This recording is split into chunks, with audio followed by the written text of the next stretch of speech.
video is brought to you by BetUS Sportsbook and Casino. I'm KJ Wright from the Seattle Seahawks, and you are watching Norb-Cam. This is Walter Jones, Pro Football Hall of Famer, top 100. Tyler Lockett from the Seattle Seahawks. DK Metcalf from Dave Burleson, you're watching NorbCam. NorbCam. You're watching NorbCam. What's up, everybody? This is NorbCam coming at you again with another behind the scenes, behind enemy lines to find out a little bit more about this upcoming matchup between the Seattle Seahawks and the New York Giants. Now, two teams that coming off of losses. Seahawks having their first loss against the Detroit Lions in that Monday night shootout. And the Giants also coming off of a loss against the Dallas Cowboys. Both teams trying to get a win on Sunday to change their directions here. And we're going to find a little bit more about the Giants. They've been having some struggles this year, some injuries. We're going to find out a little bit more about that as well. And everything else we need to know as we welcome the Giants coming into town on this Sunday afternoon. All right, let's bring in my special guest today. It's Kid Blue of the New York Giants. How's it going, Kid Blue? What's going on, man? I wish I could say, the Giants have seen, good times in this season so far, but not really. Yeah, I know. If I've been watching from a distance, I don't really watch every single game, but enough to kind of get an idea that it's been a bit of a struggle, and it's not getting any better from the news I've been seeing lately. But before we get into the details of it, why don't you tell everybody a little bit more about you? How did you become a Giants expert, and kind of what your channel's about, man? Yeah, my name is Kid Blue. I basically cover the Giants and mostly everything that happens with the Giants. Man, I'm just extremely passionate. I'm a huge fan. I've been a fan since I was a child. So, one day I just decided to start making videos on my crappy little phone all the way back in, I don't know how long, 2014. It was real casual like, and then turned into something else. So, it just started with passion, man, and happy to be doing it today. Yeah, I think most of us, there's a lot of people know these days, influencers for every team, multiple influencers for each team, depending on where you go. But I think we all started out as fans first, and then we kind of found ourselves these platforms that kind of share our thoughts and for people to get different perspectives about their teams. So tell me just a little bit about how the team has been going so far. I know it's, it's been a struggle, it kind of said, but let's kind of just give me sort of the overview of how the last 4 weeks have gone for you guys. Oh man, it's been a bumpy ride to say the least. We had some bad losses. The Minnesota game week 1, which now looking in retrospect, it was probably not that bad of a loss since the Vikings are just beating up on everybody. But we come back the next week and we go against the Washington Commanders, another game that I thought the Giants would win pretty handedly, and they came up short, not having a kicker in that game, and that was just a real heartbreaker. And then we come out and beat the Cleveland Browns. It was a great game. I felt like this is the best the Giants have looked in quite a while. The offensive line is something that the Giants have had struggles with going back 10 years, and it's probably the best it's ever been at this point. And so there is some stuff to hang our hat on. And Malik Neighbors, he probably won't be playing in this game. We'll probably talk about him later. But Malik Neighbors has been on an absolute tear. He's having a better statistical season, I believe, starting out than Odell Beckham did as far as targets to receptions go in his first 4 games. So he's on an absolute tear right now. But yeah, we've had a lot of struggles as well. We came up short versus the Dallas Cowboys. 2 games, division games that the Giants played early, and they came up short in both of those games. That's a real heartbreaker there, going 0-2 in a division just through the first 4 weeks of the season. Malik Neighbors has been one of your shining spots here this season, and I actually enjoyed watching it was a Hard Knocks show, right? That the Giants were featured in the preseason. So I actually enjoyed. I got to know a little bit about what was going on, and it was really interesting being a fly on the wall, just hearing the general manager and the coach talking about what they want to do with Saquon and all the offseason drama, and of course what they did in the draft. And I guess, how do you feel as far as, obviously Neighbors has been a great addition to the team. I guess, how do you feel about the way that the organization, just because of the fact that we were able to be privy to some of those decisions and things that led up to the shape of this team now. I mean, how do you feel about how the Giants organization has managed things up to this point? Are you happy with it? Do you wish they'd done things differently, or what's kind of your perspective? Yeah, there's definitely a lot of things that I wish they could have done a lot better. For instance, the Daniel Jones contract, for sure, I know is a big talking point amongst Giants fans and guys outside the fan base as well. Saquon Barkley, I feel like the way the situation was handled was, I would say, a little bit exaggerated from what we've seen from Hard Knocks. It's like a reality TV show where they're trying to pump up the drama as much as possible. I felt like on both sides were pretty jaded, and they didn't have the best relationship, and it really showed on camera. And I thought it was handled as a result okay. I thought it was fine that the Giants didn't resign Saquon Barkley, just because that the Giants aren't really in a position to have a really high-paid running back on the roster right now. I feel like it was probably in the best interest that both of those guys parted ways. And so, as far as Joe Shane goes and the Saquon stuff goes, a lot of Giants fans hate on him for that situation, but I thought it was handled okay. Not spectacular, but not a disaster either. I kind of was okay with the decision. And then his drafting, as far as Joe Shane goes, and providing talent to the team, I wouldn't say it's that great either. Malik Neighbors was a hit, but my grandmother could have picked Malik Neighbors in the draft, so that was a very obvious pick. But as far as the mid rounds go, yeah, he's got a lot of scrutiny for his mid round picks and late round picks, and not turning out, things like that. Saquon Barkley going to the division rival Eagles, though, that must have stung a little bit. It did. It was real bitter for me. Yeah. Mm-hmm. But it is what it is, as they say. Give me a little bit more insight as to Daniel Jones. He did get that contract extension. There's been kind of like early in the season, did they make the right move doing that? What's your feeling about Daniel Jones as a quarterback? Do you like him? Is he, is he better than what most people are perceiving to be? Do you feel like there's an upside? Did they make a mistake extending him? What's your feeling about your quarterback situation right now? I feel like there is a big part of the fan base. Like, if you look in the Giants fan base, a lot of people think he's a lot better than he actually is. The constant excuses with offensive line and receiving core and play calling, things like that. And, just waiting to see how good he is, because everybody is so caught up on the 2022 season. But a lot of other fans, other Giants fans, and from the fans outside looking in, a lot of them would say that he's worse than he actually is. So he's real polarizing. He's one of the most polarizing Giants players I've ever seen in my time being a fan. I would say for the quarterback situation, simply put, Daniel Jones is not exactly the problem, but he's not exactly the solution either. And my franchise quarterback needs to be the solution. He needs to be the guy that when everything goes wrong, he's the guy to step up and make things happen and down to the wire, go get us a win. So, we as Giants fans, we know a lot about that with Eli Manning. He's one of the most clutch quarterbacks of all time, 2 Super Bowl rings. We were very spoiled with Eli. Now with Daniel Jones, I feel like a lot of the fans are trying their best to see a little bit of that in Daniel Jones, but I don't think it's there. I think he's a good quarterback. I think he's a starting quarterback. I think the way the Giants have handled the roster and the constant coaching changes messed with his career a lot and his production. I think he's a starting quarterback. I think if he leaves, he'll play fine. But I'm definitely in the market for looking for another quarterback in the very near future.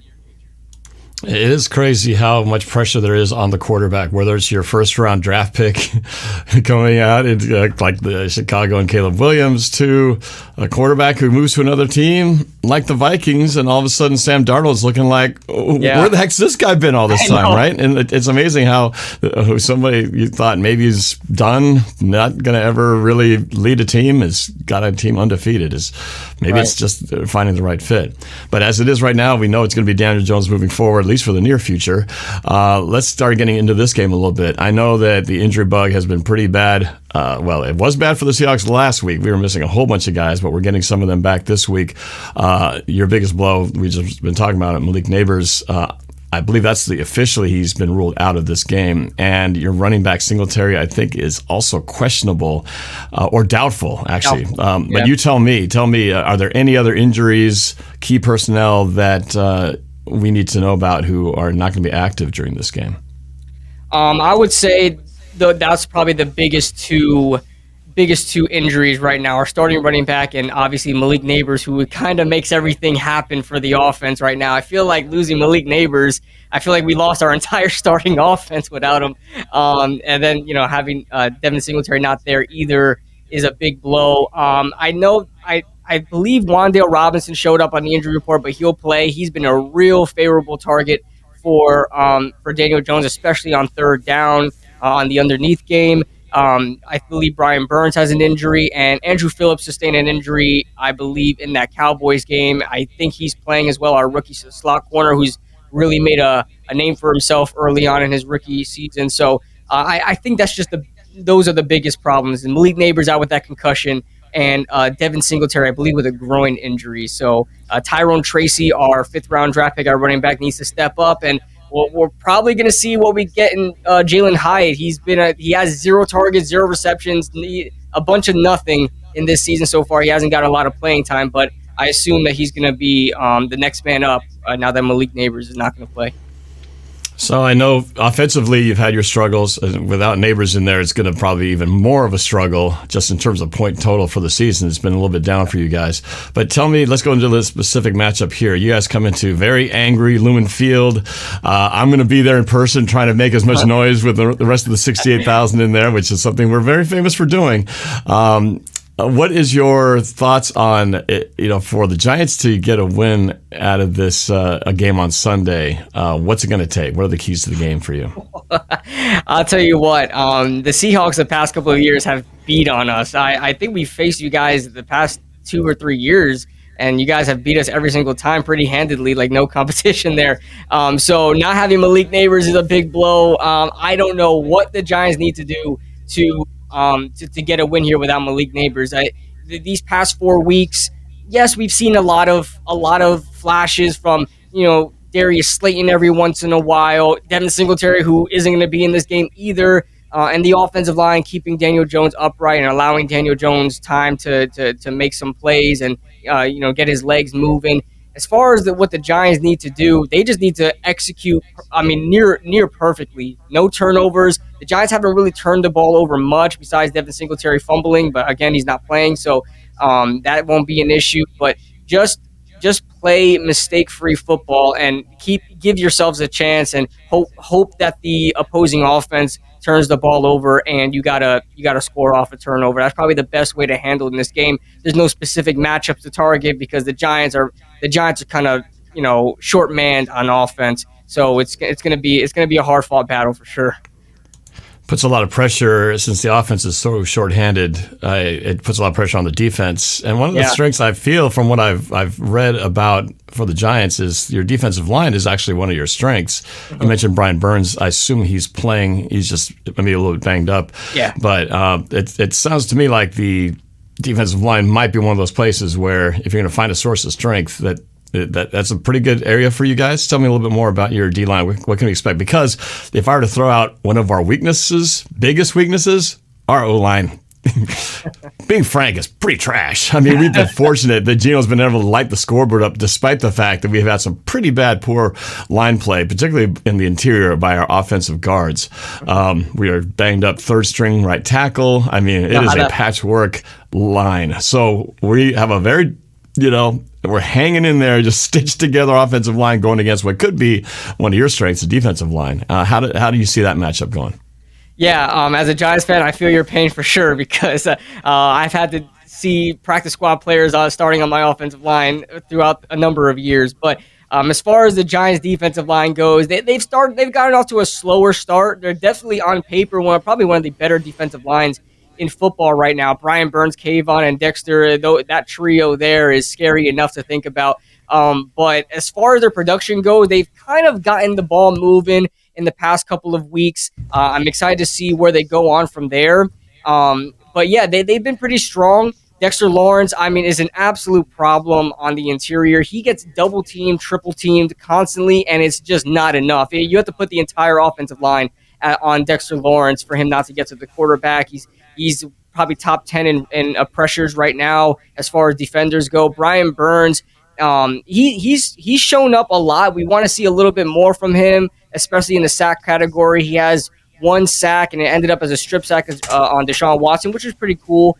Kayvon had his first sack against Dallas last week, so that's awesome as well. They got off to a slow start, but we definitely see improvement. And for a defense that only rushes 4, I'm okay with what we're doing right now on the defensive line. Very conservative. We don't blitz very often, but when we do, we definitely wreak havoc. We had 8 sacks on Deshaun Watson going against that Cleveland offensive line, in which that we probably blitz like 60-70% of the time. So we'll see what happens.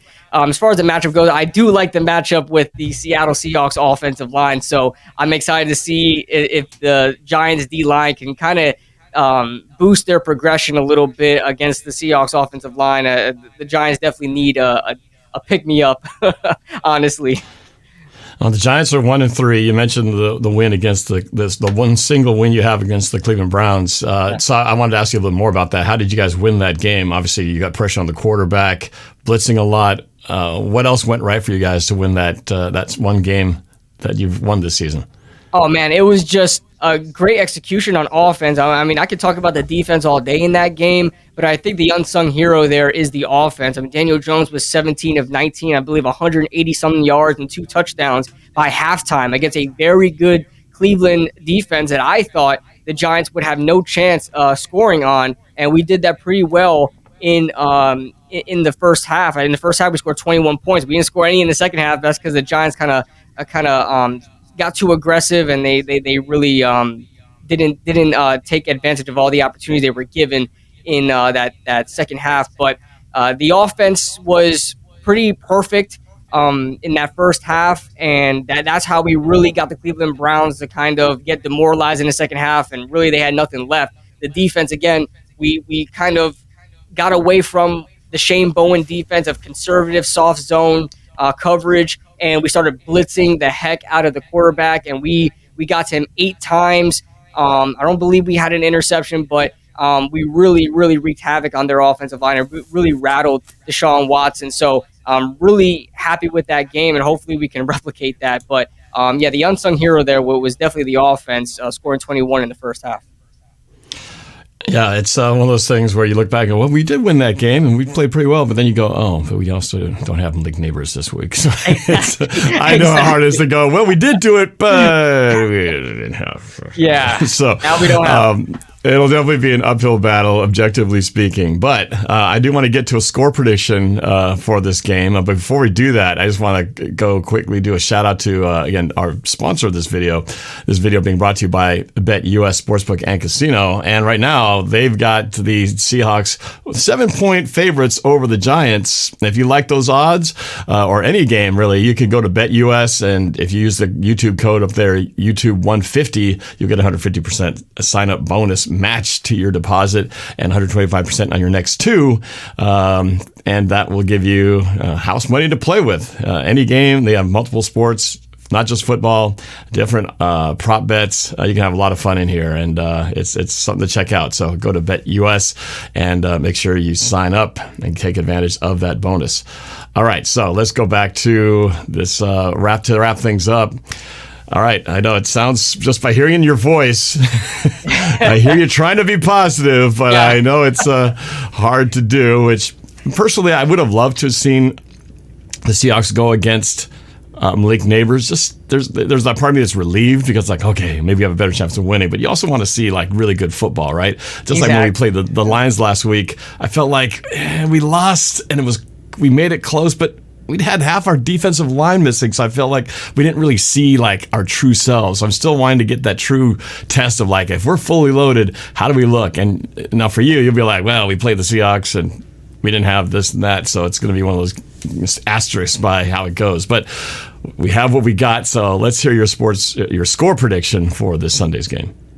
Yeah, I would be really shocked if the Giants scored over 17 offensive points in this game. I'd really extremely shocked. The Giants' top 2 scorers are not playing in this game in Malik Neighbors and Devin Singletary. So that's going to be a real battle of adversity there for the Giants. I'd be shocked if they get over 17. So probably my score prediction realistically speaking, I would say probably 27 to 13 Seahawks. I mean, I would love to be positive. I would love that the Giants prove me wrong and get this win, but I try to be as real and non-biased as possible. I know that Giants fans don't like that, but I just try to be right. So I'd say probably 27 to 13 Seahawks sounds like a good one, a good score. Well, you're the first. I've done a collab with a different team creator every week, and you're the first one who didn't pick their team to win. I would be pretty crazy to pick the team to win as of right now without Malik or Devin.